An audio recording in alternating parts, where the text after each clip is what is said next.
los Corintios, una carta que le escribieron a Pablo, haciéndole preguntas, y esta es su respuesta. En esta carta de Corintios está la respuesta de Pablo a las preguntas que le hicieron. Y hemos visto que desde el principio leímos toda la historia de esta iglesia de Corinto. Corinto estaba en lo que es Grecia, antes era Asia Menor, y vemos la historia de esta iglesia que fue fundada en una ciudad que sería comparada con Las Vegas ahorita. Era una ciudad donde había mucho pecado porque había mucha riqueza, y siempre donde hay riqueza, claro, la gente le da vuelo a la hilacha, ¿verdad? Se van por los caminos de la carne, tratando de satisfacer sus pasiones, sus deseos, porque no conocían a Dios. Era una ciudad pagana, envuelta en ídolos, hasta que vino Pablo a fundar una iglesia en Corinto, y tuvo mucha oposición, y después él se va, él está en Efeso, y está ministrando allá donde fundó otra iglesia en Efeso, y alguien le mandó una carta a Pablo haciéndole algunas preguntas, y esta es la respuesta, esta carta de Primera de Corintios, donde los corrige porque había mucho pecado en la iglesia, mucha carnalidad, mucho compromiso. Querían tener un pie en el mundo y otro pie en el reino de Dios, y no se puede, ¿verdad? No se puede nunca satisfacer a Dios y satisfacer al mundo, porque son completamente opuestos. Entonces Pablo manda esta carta para instruir a la iglesia, pero también para animarla, porque ¿cuántos de nosotros necesitamos ánimo? ¿Cuántos nos sentimos a veces decaídos, débiles en la fe? A veces quieren orar y no le salen las palabras, o no le salen del corazón, o se siente uno avergonzado porque sabe que no ha estado viviendo la vida cristiana como debiera, ¿verdad? Todos, son más yo. ¿Todos? ¿Estoy bien acompañado? Okay, estamos en familia, ¿verdad?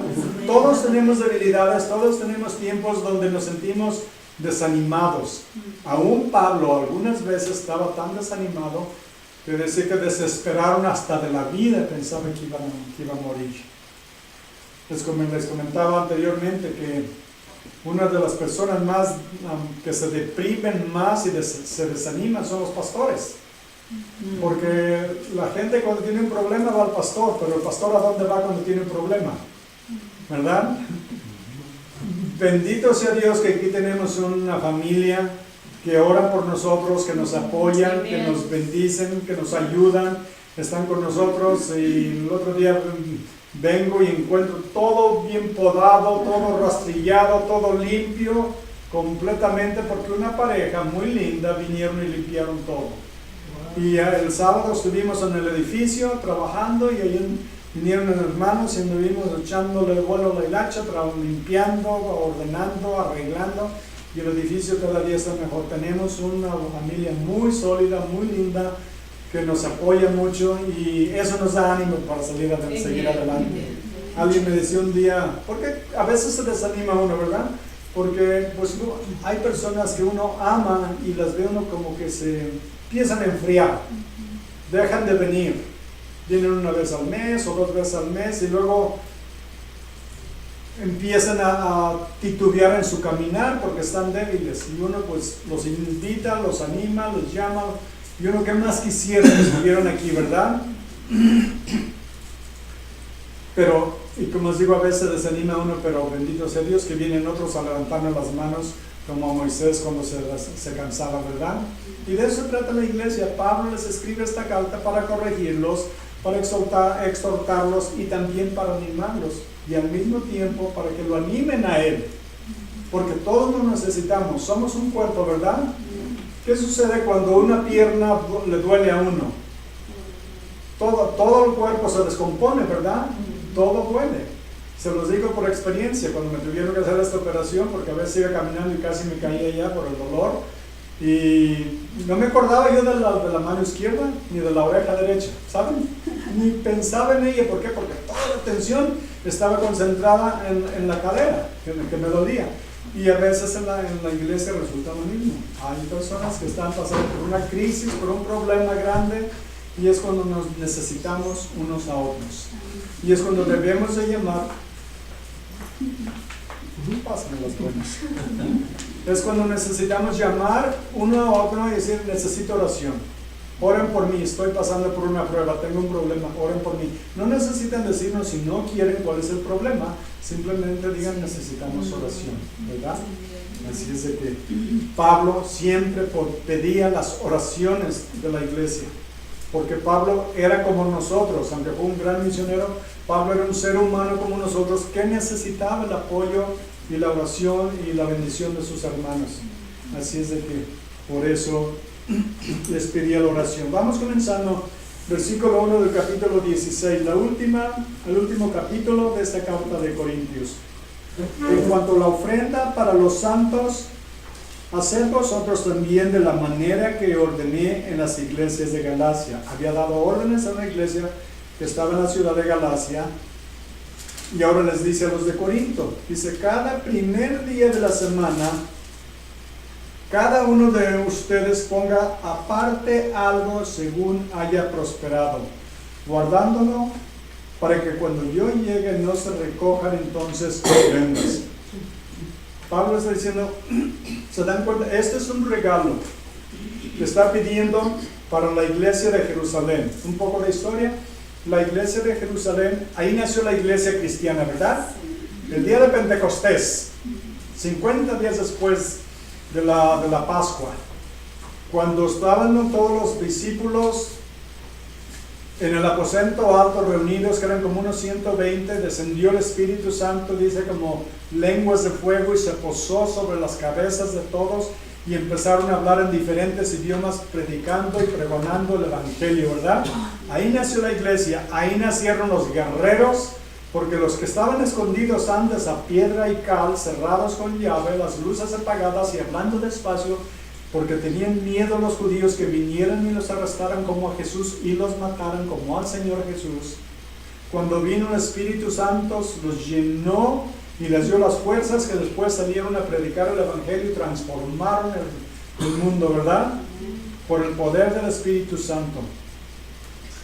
Entonces lo que vemos que la iglesia nació ahí, pero luego que se reunió, después de la primera predicación de Pedro, miles vinieron a la salvación. Segundo mensaje, miles más vinieron a la salvación. Y luego, ¿qué es lo que hicieron? Vendieron lo que tenían, lo trajeron a los pies de los discípulos, de los apóstoles, para que se repartiera para las necesidades de todos, porque recuerden, había gente de diferentes países, diferentes ciudades del reino romano, del imperio romano, y no tenían trabajo, venían solamente a celebrar la Pascua.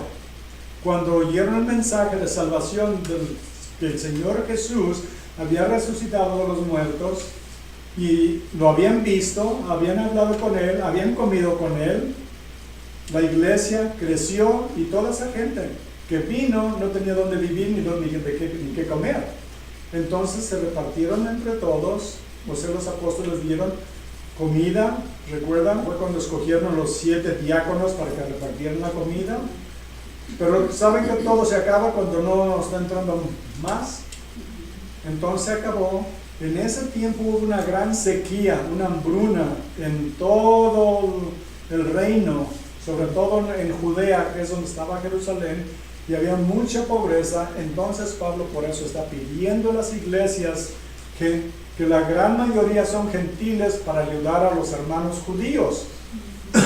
Y eso al mismo tiempo unió la iglesia, unió y formó el cuerpo de Cristo, que es la iglesia, en una familia, en una unidad.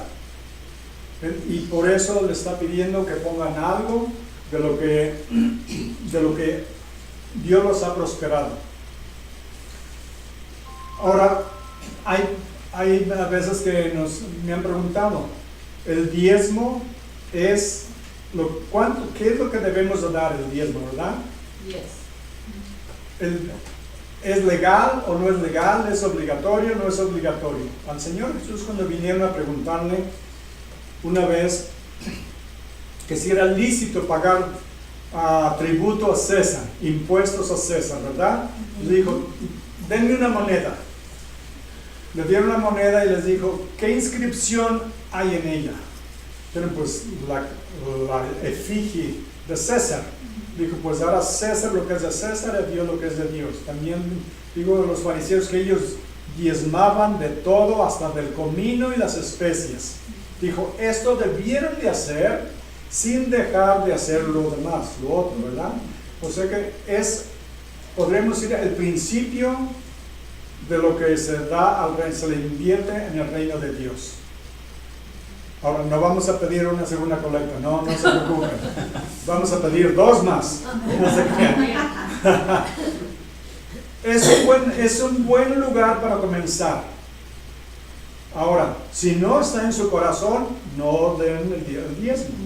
Si no está en su corazón dar $1, no den $1, porque Dios no quiere nada a la fuerza. Dios no necesita nada de nadie. ¿De acuerdo? Amén. ¿Dios nos necesita a nosotros? No, nosotros necesitamos a Él, ¿verdad? Pero el diezmo fue establecido para que la iglesia pudiera subsistir. Por ejemplo, ahorita, como decimos, mañana van a comenzar a hacer los trabajos a una pared y un corral para poner los botes de basura. Es exigido por la ley, no podemos abrir el edificio si no tenemos eso. Entonces tenemos que hacer todas estas cosas. Si la iglesia no diezma, no aporta, entonces no podemos hacer nada, ¿verdad? Sí. Tenemos entre todos, que es nuestra iglesia, es nuestro edificio, nuestra casa, donde nos vamos a reunir para alabar y glorificar al Señor, ¿verdad? Entonces por eso es necesario. Y esto viene desde el Antiguo Testamento. Les voy a leer algunas citas bíblicas. En Deuteronomio 14:28. Deuteronomio capítulo 14, versículo 28 dice: al fin de cada 3 años sacarás todo el diezmo de tus productos de aquel año y lo guardarás en tus ciudades. Y vendrá el levita que no tiene parte ni herencia contigo, y el extranjero, el huérfano y la viuda que hubiere en tus poblaciones, y comerán y serán saciados, para que Jehová tu Dios te bendiga en toda tu obra que tus manos hicieran. ¿Escucharon lo que dice? ¿Lo leyeron? Que dice que vendrán los que no tienen, las viudas, los huérfanos. Recuerden, en aquel tiempo no había ayuda del gobierno como hay aquí. En otros países sigue siendo igual. El que no tiene dinero, no tiene para comer, ¿verdad? Entonces, había 3 diferentes diezmos que junto equivalía como al 23% de su salario. Digan, ay caramba, es mucho. Pero recuerden, de ahí lo que se recibía de los diezmos era para que los levitas que no tenían herencia, cuando Dios repartió la tierra de Israel a las tribus, a los levitas no les dio nada, porque ellos iban a vivir de las ofrendas y de los diezmos que entraban a la iglesia, porque ellos estaban dedicados a trabajar en el templo. Entonces no podían ellos... Jehová era su herencia, exacto, ¿es verdad? Ellos comían de lo que la gente aportaba a la iglesia, y ellos de lo que recibían daban el diezmo también. Por eso nosotros aquí en esta iglesia, de lo que ustedes diezman y lo que ustedes dan a la iglesia, nosotros mandamos el 10% a 4 o 5 diferentes organizaciones, porque queremos hacer todo bíblicamente. Y es una bendición de Dios, porque Dios no es deudor de nadie. Nos dice la Biblia que Dios no es deudor de nadie. En el libro de Levítico 27:30 dice: y el diezmo de la tierra, así de la simiente de la tierra como del fruto de los árboles de Jehová es cosa dedicada a Jehová. Es cosa dedicada a Jehová. El mismo Señor Jesús en Lucas 6:38 dice: dad y se os dará, medida buena, apretada, remecida y rebosando darán en vuestro regazo, porque con la misma vara, con la misma medida con que medís, os volverán a medir. Con la misma medida nos van a volver a dar. En 2 Corintios 9:6, Pablo nos dice esto: pero esto digo, El que siembra escasamente, también segará escasamente. Y el que siembra generosamente, generosamente también segará. Cada uno dé como propuso en su corazón, no con tristeza ni por necesidad, porque Dios ama al dador alegre. ¿Se dan cuenta que dice que como propuso en su corazón? Esto indica que lo hizo de una manera voluntaria. Una manera voluntaria. Es lo que propuso. Esto no es algo impulsivo u obligatorio. Dice, como propuso ya en su corazón que iba a dar, eso dé. Ahora, si no quiere dar, no dé.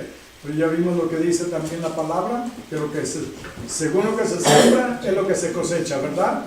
Según lo que, si siembra escasamente, cosecha escasamente. Dice, no con tristeza o con remordimiento, diciendo, ay, caramba, ¿por qué le puse eso? Yo vivo al casino y a lo mejor lo triplico, ¿verdad? O a lo mejor me voy al casino y dejo la renta ahí también, ¿verdad? Así es, pero hay que hacerlo con alegría, porque Dios ama al dador alegre. Dios ama al dador alegre. O la última que les voy a mencionar sobre este tema, que está en Malaquías 3:8. Malaquías 3:8. ¿Qué sucedió? El pueblo judío suponía de haber dado su diezmo a la iglesia, ¿verdad? Al templo en Jerusalén. Pero saben que muchas veces cuando uno se enfría en su vida espiritual, también se le empieza la mano y ya no entra, ya no cabe. Entonces ya la gente no estaba dando. Entonces los levitas tuvieron que dejar el trabajo del templo y se fueron a trabajar en los campos. Entonces, ¿quién atendía el templo? Ya no había gente en el templo. Y todo se estaba descomponiendo, se estaba deteriorando. Y después, miren en Malaquías 3:8, donde hablan sobre el diezmo.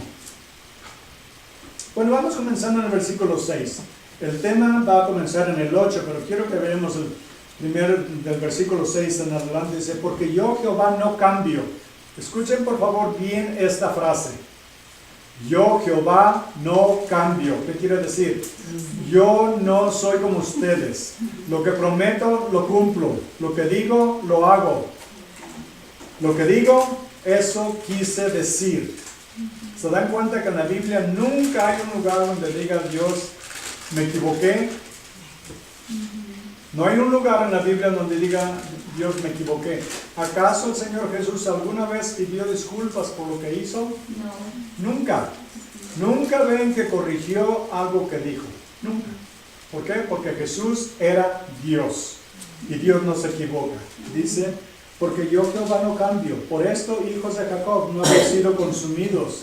¿Por qué no han sido consumidos? Porque Dios prometió que no los iba a destruir. Porque de él vendría el Mesías. Versículo 7, desde los días de vuestros padres os habéis apartado de mis leyes y no las guardasteis. Volveos a mí y yo me volveré a vosotros, ha dicho Jehová de los ejércitos. Mas dijisteis, ¿en qué hemos de volvernos? Como diciendo, están siendo disimulados, ¿no? ¿Se dan cuenta? Dice, vuélvanse a mí y yo me volveré a ustedes. Sí, yo cuando me alejé, como si Dios estuviera ciego, ¿verdad? Y luego dice, hace la pregunta, donde dice, ¿robará el hombre a Dios? Pues ustedes me han robado. Y dijeron, ¿en qué te hemos robado? En vuestros diezmos y ofrendas. Y miren lo que sucede cuando uno le roba a Dios. Malditos sois con maldición, porque vosotros, la nación toda, me habéis robado. Toda la nación se había dejado y ya no le daban. Traed todos los diezmos al alfolí, o sea, a la casa de Dios, y hay alimento en mi casa. Y miren ahora, y probadme ahora en esto, dice Jehová de los ejércitos, si no abriré las ventanas de los cielos y derramaré sobre vosotros bendición hasta que sobreabunde. Reprenderé también por vosotros al devorador, y no destruirá el fruto de la tierra, ni vuestra vida en el campo será estéril, dice Jehová de los ejércitos. ¿Se dan cuenta? Que cuando uno no cumple con Dios, Dios le da un poco de rienda suelta al diablo para que le destruya lo que uno tiene. Dice uno, bueno, yo me voy a quedar con el 100%. Dice, está bien, el diablo te va a robar el 50%, a ver cómo te va con él. A ver si te trata mejor que yo, ¿verdad? Digo, sinceramente, debemos de obedecer lo que dice la palabra de Dios. Y si no, como dice, Dios ama al dador alegre, y que no dé por compulsión, o sea, a la fuerza. Si no le nace, no lo dé. Si no le nace, no lo dé, porque de nada le va a servir. Así es de que, bueno, ahora Pablo está pidiéndole a la iglesia que tengan un corazón generoso. ¿Cuál es el tema del mensaje? Un corazón abierto no puede mantener las manos cerradas. Un corazón abierto no va a poder mantener las manos cerradas. ¿Saben también por qué es bueno abrir las manos para dar? Porque es como se recibe también. ¿Verdad? Es lo que dice. Que el Señor nos va a dar medida remecida, sacudida, apretada, o sea, que le quepa lo más que se pueda. Que le quepa lo más que se pueda. Así es que Dios no es deudor de nadie, Dios no necesita de nuestro dinero, nosotros necesitamos todo de Él, hasta el aire que respiramos viene de Él. Bueno, continuemos ahora en Corintios. Versículo 3, y cuando haya llegado a quienes hubieran asignado por carta, a estos enviaré para que lleven vuestro donativo a Jerusalén. Y si fuere propio que yo también vaya, irán conmigo. ¿Por qué van un grupo? Bueno, por diferentes razones. Por una, por seguridad, porque llevan dinero. Otra, para que haya responsabilidad, que no se pierda nada del dinero, ¿verdad?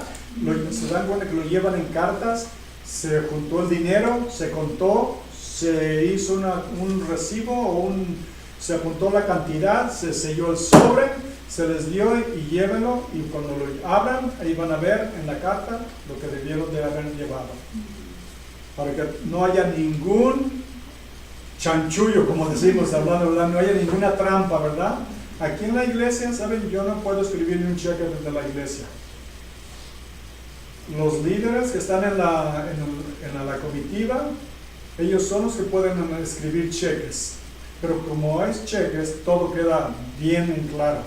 Tenemos una contadora que lleva todas las finanzas al pie de la letra, pero yo no escribo ningún cheque.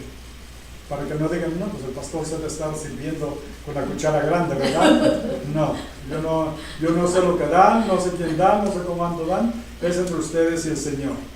Es entre ustedes y el Señor. Yo mi trabajo es lo que estoy haciendo, darles la palabra. Darles la palabra. Así es de que para que todo esté bien. Versículo 5 dice, iré a vosotros cuando haya pasado por Macedonia, pues por Macedonia tengo que pasar. Y podrá ser que me quede con ustedes o aún pase el invierno para que ustedes me encaminen a donde haya de ir. Si quiero ir a visitarlos, recuerden, está en Éfeso, va a Macedonia, que es una ciudad en el norte de Grecia, y Corinto está en el sur. Y va a ir para allá a visitarlos. De pasada voy a llegar con ustedes, quiero pasar el invierno. No fue así. Dios tenía otros planes, pero dice en el versículo 7, porque no quiero veros ahora de paso, pues espero estar con vosotros algún tiempo, si el Señor lo permite. Miren una frase clave, si el Señor lo permite. ¿Esto qué quiere decir? ¿Que nosotros no vamos a hacer planes? Sí, nosotros hacemos nuestros planes, ¿verdad? Pero oramos y decimos, Señor, aquí está el borrador. Hazle los cambios que tú quieras, Señor. Como dijo el Señor Jesús, no mi voluntad sino la tuya. Debemos de hacer planes, pero siempre debemos de orar y permitir que el Señor haga los cambios que Él quiera en nuestros planes. Porque sus planes para nosotros son mejores que nuestros planes para nosotros. ¿Saben por qué? Porque nuestros planes a veces pueden estar equivocados. Somos humanos y fallamos, ¿verdad? ¿Cuántas veces alguna vez han hecho un plan y les ha salido mal? ¿Y, verdad? Pero a Dios nunca le sale mal un plan, ¿se dan cuenta? A Dios nunca le ha salido mal un plan. Dicen, bueno, ¿y por qué Adán pecó?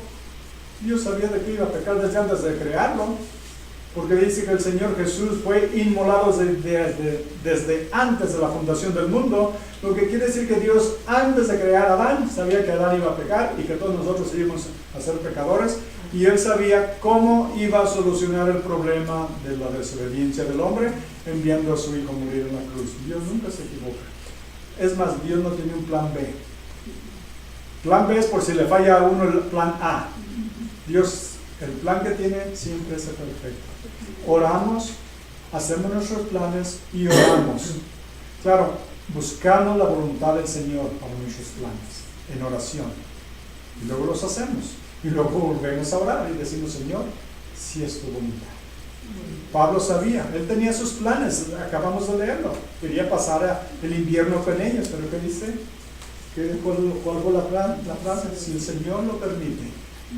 Siempre debe de ser nuestra última frase. Señor, no mi voluntad, sino la tuya. Recuerden, el Señor Jesús oró que la copa de la cruz, si era posible que pasara, no fue posible y la tuvo que tomar, tuvo que ir a la cruz a morir en nuestro lugar, porque no había otra manera que pudiéramos ser salvos. El Señor Jesús lo sabía, pero como hombre estaba en angustia, casi angustia de muerte, porque iba a tener que cargar con todos nuestros cochinos pecados, con todos nuestros pecados, aún esos secretos vergonzosos que a nadie le contamos. El Señor los conoce y por ellos murió también, para limpiarnos de todo pecado, de toda mancha, de toda iniquidad, y hacernos más blancos que la nieve. Era el plan de Dios. Nuestros planes tienen que ser siempre, Señor, si es tu voluntad, si tú así lo permites. Y dice en el versículo 8, porque estaré en Efeso hasta Pentecostés, porque se me ha abierto puerta grande y eficaz, y muchos son los adversarios. Miren bien esta frase. Se me ha abierto puerta grande y eficaz en Efeso para predicar el Evangelio. Y Pablo, su pasión era ganar almas para Cristo. Y no importa lo que sufriera, estaba dispuesto a pagar el precio. Porque dice en la segunda parte, y muchos son los adversarios. Si ustedes supieran, por ejemplo, si fueran a ir a un viaje misionero, ¿cuántos quisieron un viaje misionero? Todos levantaron la mano, ¿ok? Todos hagan de cuenta que dicen, yo quiero ir a un viaje misionero, quiero ir a llevar el Evangelio a la gente que está en la selva, que nunca han oído de Cristo. Pero hay un problema en la selva. Hay moscos, hay arañas, hay alacranes, hay víboras y hay caníbales. ¿Saben lo que es un caníbal, verdad? ¿Saben lo que es un caníbal? Todos saben lo que es un caníbal, ¿verdad? Sí. Ese que le gusta la carne bien asadita, pero humana, ¿verdad? Y dicen, voy a ir con todos esos riesgos, voy a ir. Saben que va a haber problemas. ¿Cuántos estarían dispuestos a ir? Porque nadie levantó la mano ahora, ¿no? Hay quienes están dispuestos a hacerlo. Pablo era uno de ellos. Siempre hay oposición. Quiero compartirles una historia verdadera de un misionero en la India, y esto lo cuenta el hijo.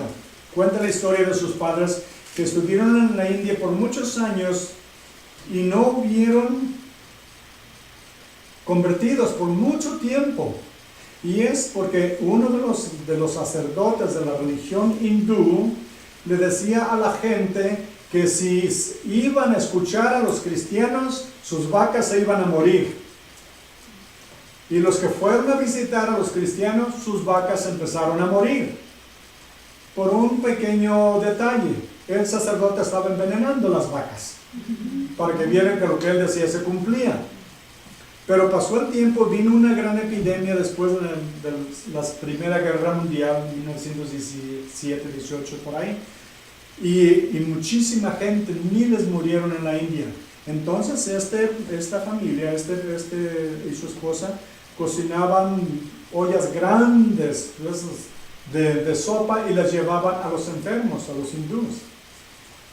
Y la esposa del sacerdote se enfermó también. y la llevaron, la cuidaron, la atendieron y se murió. Entonces el sacerdote se enfermó también y se estaba muriendo, y los cristianos fueron a cuidarlo y atenderlo, y antes de morir les pidió, dijo, toda mi vida he servido a esta gente, y ahora que estoy enfermo, muriéndome, nadie de ellos me visita más que ustedes, los cristianos. Dijo, ahora lo que les voy a pedir es que adopten a mi hija, porque no quiero que crezca y muera siendo hindú, de la religión hindú. La adoptaron ellos, y ahora de esa muchacha ha habido cientos en 3 generaciones que han venido a Cristo. Vale la pena servir al Señor, aunque uno no vea los frutos instantáneamente. Dios tiene su plan. Dios tiene su plan de que gente, que uno le predique el Evangelio, uno siembre la palabra, porque dice en la Biblia que la palabra de Dios no va a regresar vacía, sino que Dios va a cumplir el cometido para lo que la envió. Nuestro trabajo es sembrar la semilla, Dios luego manda a otro que la riegue, y luego Dios da, ¿qué? ¿Qué es lo que da Dios? Dios trae la cosecha, ¿verdad? Levanta la cosecha de ahí, porque la palabra de Dios no regresa vacía. Tiene poder en ella. El poder no está en el que la siembra. El poder está en la palabra. No importa quién la siembre. Ya sea alguien que tiene 20 años caminando con Cristo, o tiene 20 días caminando con Cristo, o tiene 20 minutos y comparte el Evangelio con otra persona, lo que acabas de aprender, lo comparte, y esa persona se va pensando, o acepta inmediatamente, o se queda pensando y pensando, y la palabra está haciendo trabajo en su corazón, y un día va a venir a Cristo. Porque la obra es de Dios, no del predicador, no del cristiano que comparte, sino Dios es el que hace la transformación en el corazón. Por eso Pablo dice, se me ha abierto una gran puerta de oportunidad y voy a ir. ¿Va a haber problemas? Sí, pero Dios está conmigo. ¿Qué es lo que dijo? Si Dios está conmigo, ¿quién contra nosotros, verdad? Está con nosotros, ¿quién contra nosotros? Yo digo, todo lo puedo en Cristo que me fortalece. Dice, bueno, pero ¿qué tal si lo matan? No lo asustan tampoco. Digo, para mí el vivir es Cristo y el morir es ganancia. A Pablo no lo podían asustar, porque él sabía que su vida estaba en las manos del Señor, y que los días que Dios le diera de vida, eso era suficiente con tal de servir al Señor, porque dijo, me está guardada la corona de justicia que el buen juez me dará. Así es que no tenemos que temer el peligro que pueda venir, porque nuestras vidas y los días de nuestra vida están contados y están en sus manos. Yo no sé cuántos días me faltan, ojalá me falten, me sobren muchos, pero no sé, a lo mejor me les adelanto a todos, no sabemos. Dice, ya me dijo un día, dijo, si te mueres te mato, porque te necesito aquí todavía. Pero yo no sé, Dios tiene todas nuestras vidas en sus manos, ¿verdad? Amén. Y lo importante es cómo lo servimos. Primero, sí lo servimos. ¿Y cómo lo servimos, verdad? Con todo el corazón, con el deseo de servirlo, adorarlo, glorificarlo y compartirlo con los demás. O simplemente ignorarlo. Un gran misionero en la India también, Hudson Taylor, se llamaba, americano. Estaba él contándole a sus estudiantes en una clase que estaba dando, dijo, había la historia de un convertido, y les dice, iba en una lancha, pero luego se cayó de la lancha y no sabía nadar. Dijo, yo estaba lejos, dijo, pero yo no podía llegar. Pero dije, qué bueno que hay unos pescadores a un lado de donde cayó él, y ahorita lo van a levantar, lo van a sacar del agua. Pero ellos siguieron jalando sus redes, y él ahogándose, gritando y pataleando y ahogándose, y él les gritaba, decía, por favor ayúdenlo, y no hacen caso. Finalmente subieron la red con todos los peces a la lancha, y cuando lo sacaron, ya estaba muerto. Y les pregunta, ¿cómo fueron o qué tipo de personas eran esos pescadores? Díganme, ¿qué tipo de personas eran esas? Pues eran crueles, despiadados, no tenían ningún sentimiento, ningún amor por su prójimo. Lo dejaron morir pudiendo haberlo salvado. Todos daban su opinión. Les dijo, ¿saben qué? Habemos muchos cristianos así. Y vemos a la gente que se está muriendo y se está yendo al infierno. Y nosotros estamos a un lado, tenemos la medicina para ese pecado, para esa enfermedad, y los dejamos morir, los dejamos que se vayan al infierno, teniendo nosotros la posibilidad y la oportunidad de poderlos salvar. Debemos recordar eso, que nosotros conocemos gente que no conoce a Cristo y hablamos con ellos y compartimos comidas con ellos y no les hablamos de Cristo. Debemos de hacerlo, porque no sabemos cuánto van a vivir o cuánto vamos a vivir y ya no vamos a tener la oportunidad de compartirles. Recuerden, tienen seres queridos que no conocen a Cristo, tienen trabajo por delante. Oren por ellos y cuando puedan, háblenles. Y si no quieren oírlos, de todas maneras oren que Dios mande a otro al que sí lo escuchen. ¿De acuerdo? Vamos adelante. Pablo dice, porque se han abierto puerta grande y eficaz y muchos son los adversarios. Versículo 10. Y si llega Timoteo, mirad que esté con vosotros con tranquilidad, porque él hace la obra del Señor así como yo. Y todos conocemos a Timoteo, ¿verdad? Timoteo era el discípulo de Pablo. Pablo lo guió, lo trajo a los pies de Cristo, lo instruyó, lo enseñó. Y más adelante, cuando Pablo se fue de Efeso, Timoteo tomó las riendas de esa iglesia. Y era una iglesia con muchos problemas y hubo un momento en que él ya quería tirar la toalla, ya estaba desanimado y quería dejar el ministerio, quería dejar la iglesia porque eran muchos los problemas. ¿Saben que los pastores son de la gente en la iglesia que más se deprimen? Porque, como les digo muchas veces, la gente tiene al pastor a quien ir, el pastor no tiene a nadie con quien ir. Entonces, él estaba joven, nos dice también la Biblia que estaba enfermo, tenía problemas estomacales, y con los problemas en la iglesia, que dijo, mejor me voy para el norte, mejor me voy, abandono esta iglesia, aquí no me quieren, nomás me dan problemas, pues me voy. Pablo le dijo, no. Pablo le escribe una carta, primera de Timoteo, déjenme leerles nada más. Los primeros 3 versículos de la primera carta de Timoteo. Pablo, apóstol de Jesucristo, por mandato de Dios nuestro Salvador y del Señor Jesucristo, nuestra esperanza, a Timoteo, verdadero hijo en la fe, gracia, misericordia y paz de Dios nuestro Padre y de Jesucristo nuestro Señor. Como te rogué que te quedases en Efeso, ¿se dan cuenta? Le tuvo que rogar que se quedara. ¿Por qué? Porque él quería irse. Él quería dejar la iglesia y decirle, mejor voy, me busco un trabajo como cualquier otra persona donde no tenga yo tantos problemas. Pero Pablo lo escribió y le dijo, no. Le dijo, te rogué que te quedases en Efeso cuando fui a Macedonia, para que mandases a algunos que no enseñen diferente doctrina. ¿Por qué? Porque estaban entrando con falsas doctrinas a la iglesia. Y eso nunca ha dejado de suceder. Miren el versículo 4, dice, ni presten atención a fábulas y genealogías interminables que acarrean disputas más bien que edificación de Dios, que es por fe. Así te encargo ahora,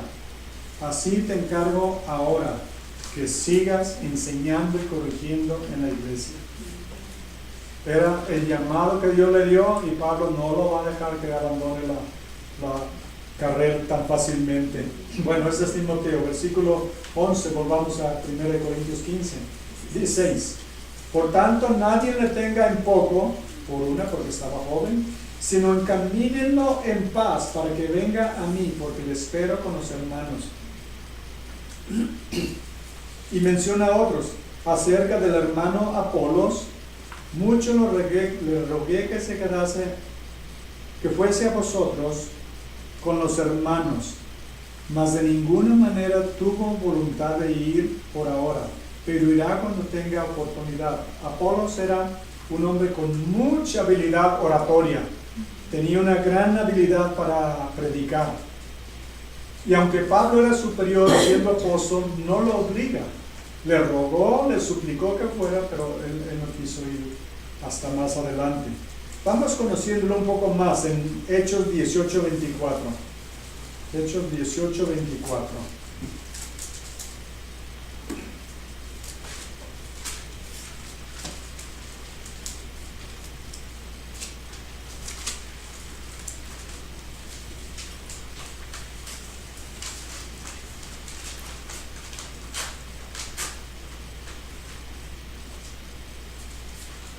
Y se llegó entonces a Efeso un judío llamado Apolos, natural de Alejandría. Alejandría era la capital de Egipto. Varón elocuente, poderoso en las escrituras. Este había sido instruido en el camino del Señor, y siendo de espíritu fervoroso, hablaba y enseñaba diligentemente lo concerniente al Señor. Pero miren, aunque solamente conocía el bautismo de Juan, no conocían más adelante acerca de Jesús, solo está a Juan, dice, y comenzó a hablar con denuedo, o sea, con pasión en la sinagoga, pero cuando le oyeron Priscila y Aquila, escuchen bien estos dos nombres, Priscila y Aquila, le tomaron aparte y le expusieron más exactamente el camino de Dios. Esta pareja la vamos a ver en diferentes lugares, la vemos en Efeso, los vemos en Corinto y luego los vemos en Roma. Andaban ayudando a Pablo y expusieron su vida para salvarle la vida a Pablo y ayudaban. Es más, abrieron hasta su casa y en la casa tenían una iglesia. Así es que no se les haga caso que tengamos iglesia en la casa. Así comenzó la iglesia por los primeros 200 años. La iglesia cristiana se reunía en casa. ¿Saben por qué? Porque no tenían templos. Los templos eran de las religiones paganas. Además, la iglesia cristiana estaba siendo perseguida severamente, como ahorita en el Medio Oriente. ¿Qué están pasando? En las iglesias cristianas las están quemando o están sacando y matando a los cristianos y haciendo mezquitas musulmanas. Y un día aquí en Estados Unidos va a suceder lo mismo. ¿No me creen? La Biblia lo menciona, que en los últimos días va a haber una tremenda persecución de cristianos. ¿Por qué? Porque va a venir a ser la fe cristiana va a venir a ser perseguida como nunca. Peor que en los primeros siglos. ¿Cómo lo sabemos? Acabamos de estudiar el libro de Apocalipsis hace unos meses, ¿verdad? Donde dice que los van a cortar la cabeza. ¿Dónde están cortando cabezas últimamente? Bueno, todos sabemos, ¿verdad? ¿Quiénes y dónde están cortando cabezas a los cristianos? Porque dice en el Apocalipsis que va a haber multitudes que nadie puede contar, de toda lengua, tribu y nación. ¿Y por qué? Porque no recibieron la marca ni adoraron la imagen del anticristo. Por eso van a morir miles, millones y millones de cristianos por no darle su lealtad al anticristo. Las iglesias van a desaparecer, como en China. Leí de la historia verídica de una iglesia en China. Se reúnen en una cueva, no en casas, porque en las casas ahorita se imaginan. Aquí está un barrio tranquilo, ¿verdad? Es un barrio tranquilo. Hay un carro, dos, y los demás están en el garage, pero se imaginan, de pronto vas a la policía, que andan buscando a quién perseguir. Imaginémonos por un momento que las iglesias en las casas están prohibidas. De pronto pasan y ven un montón de carros afuera y dicen, ¿qué estará pasando aquí? Vamos a investigar. Inmediatamente nos descubrían, ¿verdad? Pero entonces, ¿qué haríamos? Si supiéramos que nos iban a perseguir, nos iban a meter en la cárcel o nos iban a matar, haríamos lo que hacen en China y los países donde los persiguen. Leí esta historia, continúo con la historia. En China se reúnen las personas, se levantan a las 11, 12 de la noche, cuando todos en la villa, en el pueblito ya se acostaron, se levantan sigilosamente, sin hacer ruido, y salen del pueblo y suben y bajan montañas hasta que llegan a una cueva y alguien ahí tiene unas escrituras y van a estudiar las escrituras y van a cantar cantos al Señor en susurro, en voz baja, para que nadie los pueda oír. Y cuando terminan salen de uno por uno en la oscuridad para volver a sus casas. ¿Por qué? Porque si los descubren, los matan. ¿Se dan cuenta? La iglesia empezó en casas y así va a terminar. Y después de eso, ni en casas probablemente. Bueno, vamos adelante, volvamos de regreso a Corintios. Vemos a Apolos, que era un hombre muy dotado para predicar. Aquila y Priscila le enseñaron bien el Evangelio, la parte que él no conocía. Y luego vemos en el versículo 12. Acerca de los hermanos Apolo, mucho le rogué así que viniera, pero dijo que iba a venir cuando tuviera tiempo. Versículo 13 al 13. Este es muy importante. Velad pues, velad. Estad firmes en la fe. Portaos varonilmente y esforzados. Y aquí, estas piedras son para los hombres. Porque es lo que dice aquí. Miren, velad. ¿Qué quiere decir velad? Estén despiertos, estén atentos, ¿verdad? No se me duerman en el camino del Señor.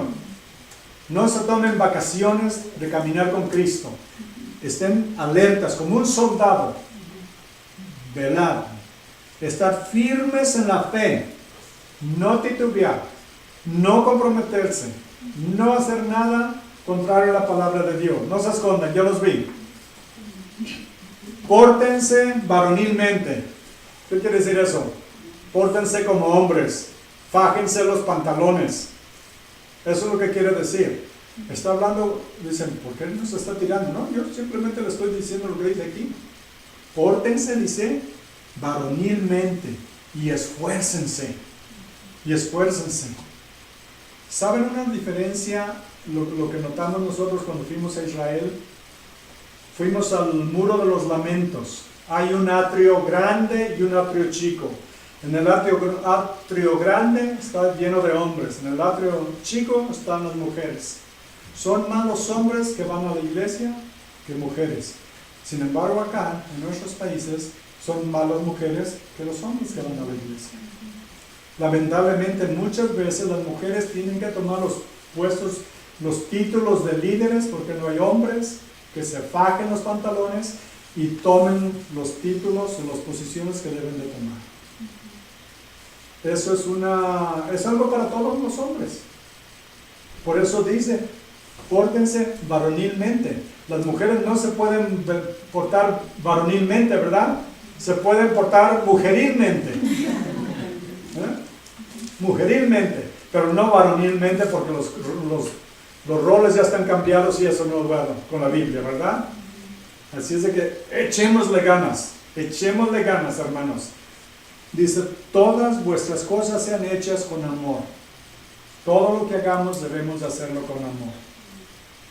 ¿Por qué debemos hacerlo con amor? Porque dijo el Señor Jesús que nos amemos unos a otros. Y si nos amamos unos a otros, no vamos a querer ofendernos unos a otros, ni lastimarnos unos a otros, ¿verdad? Dice que digamos la verdad, pero lo digamos con amor. ¿Sabes qué? Estoy diciendo la verdad con amor, ¿ok? No se enojen. Es la verdad, es lo que dice la Biblia, ¿verdad? No es mi versión, es la versión del Señor. Pablo es el que nos lo dice, inspirado por el Señor, el Espíritu Santo. Adelante, 15. Hermanos, ya saben que de la familia de Estefanas es las primicias de Acaya y que ellos se han dedicado al servicio de los santos. Acaya era la provincia donde estaba esta ciudad. Y Estefanas es el primero, dice, las primicias. ¿Qué son las primicias? Ayúdenme. Los primeros frutos. Él fue el primero en esta ciudad, el primero que Pablo trajo a los pies de Cristo, y él fue al que lo bautizó también. Pablo lo bautizó personalmente. Dice, les ruego que se sujeten a personas como ellos, o sea, como a los líderes, y todos los que ayudan y trabajan. Me regocijo con la venida de Estefanas, de Fortunato y de Acaico, pues ellos han suplido vuestra ausencia. Ellos vinieron, y si ustedes, como no han estado ahí, ellos vinieron a ayudarme.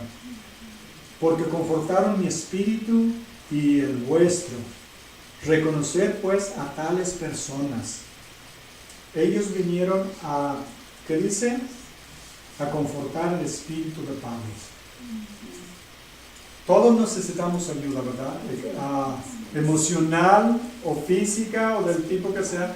Todos necesitamos ayuda. A veces nos sentimos agobiados, cansados y a veces no sabemos qué hacer. Y necesitamos tener alguien de confianza, alguien que camine en los caminos del Señor, conoce la palabra de Dios y alguien que le podemos contar algo y sabemos que no lo va a contar a los demás. Siempre tenemos que tener alguien de confianza, orar, alguien que tenga la madurez espiritual y que tenga el buen juicio de no contar lo que se le cuenta. Y inmediatamente no digan, ay, hermano, hermana, no se preocupe, hermano, todos tenemos defectos, yo nada más tengo uno. A mí me encanta el chisme. Y tarde se me hace que se vaya para llamarle a toda la gente que conozco. No vamos a compartir lo que alguien nos contó en intimidad y confianza. Tenemos que guardarlo. Debemos hacer tumbas en ese caso. Todos debemos hacer tumbas en ese caso. Y ayudarnos y apoyarnos unos a otros, orar unos por otros. Versículo 19. Las iglesias de Asia os saludan.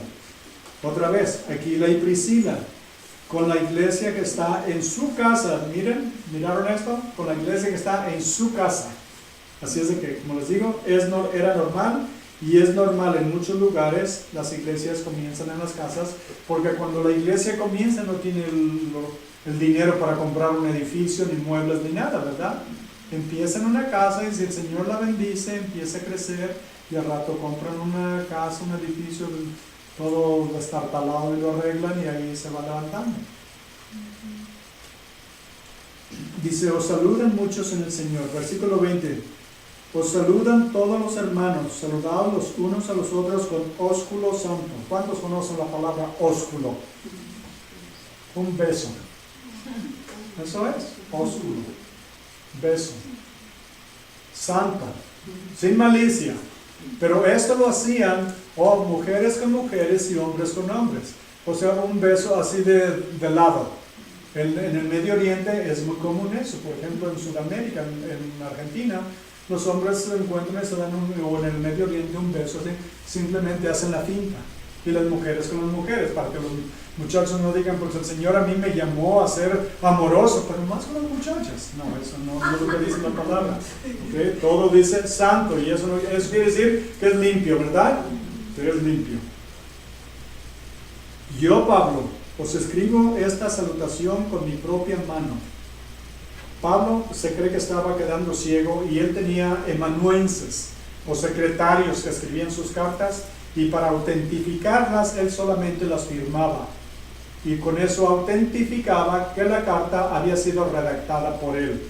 Pero miren el versículo 22 y ahí vamos ya para terminar.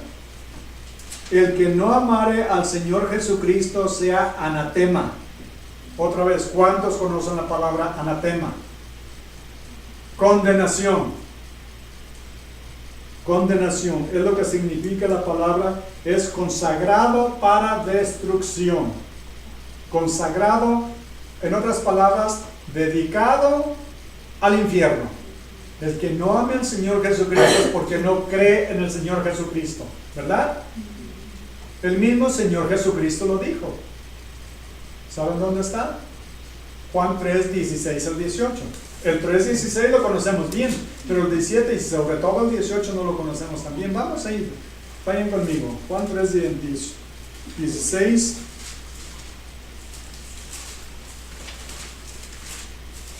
y al 18. Son palabras del mismo Señor Jesucristo. Porque de tal manera amó Dios al mundo que ha dado su Hijo unigénito para que todo aquel que en él cree no se pierda, mas tenga vida eterna. El 17. Porque no envió Dios a su Hijo al mundo para condenar al mundo, sino para que el mundo sea salvo por él. Y el 18, miren el 18. El que en él cree no es condenado, pero el que no cree ya ha sido condenado porque no ha creído en el nombre del unigénito Hijo de Dios. El mismo Señor Jesús está dando la sentencia. El que cree es salvo. El que no cree ya ha sido condenado porque no creyó en el unigénito Hijo de Dios. Pablo dice lo mismo, sea anatema o sea condenado el que no amare al Señor Jesucristo. Y luego dice, el Señor viene. ¿No se alegran de que el Señor venga? Amén. Y nos saque de todas estas tribulaciones un día? La gracia del Señor Jesucristo esté con vosotros. Mi amor en Cristo Jesús esté con todos vosotros. Amén. El Señor va a venir. Imaginémonos por un momento. ¿Cuántos de ustedes hubieran querido estar en el Sermón del Monte cuando el Señor estaba predicando el Evangelio y multiplicó los panes y los peces? Haber visto ese milagro y estar a los pies de Jesús escuchando sus palabras. Oírlo, verlo. Saben que un día lo vamos a ver y lo vamos a oír.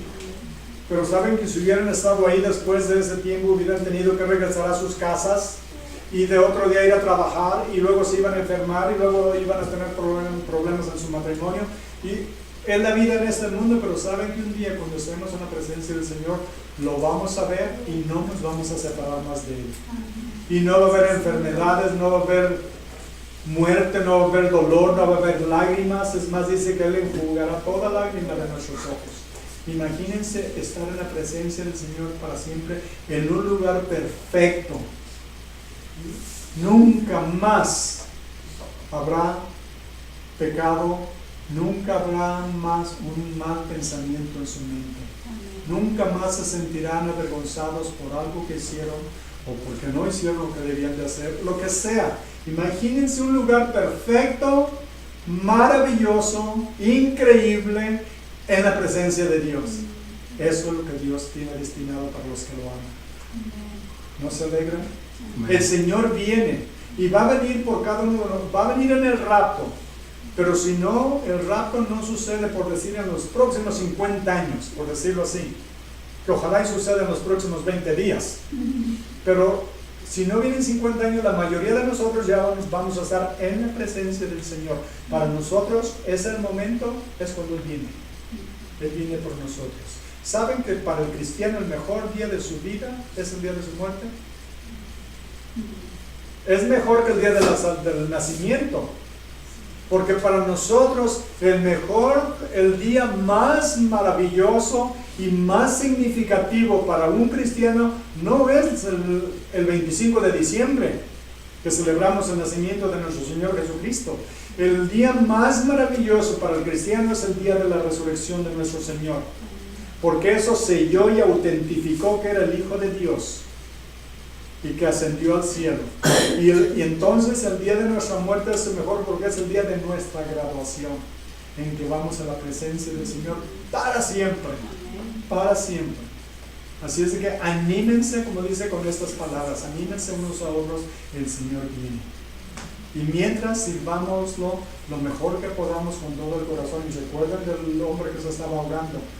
Ustedes tienen el salvavidas, el Evangelio. Échenlo y sálvenlo. Sáquenlo y enséñenle a vivir para Cristo. Así es que todos es el llamado que tenemos.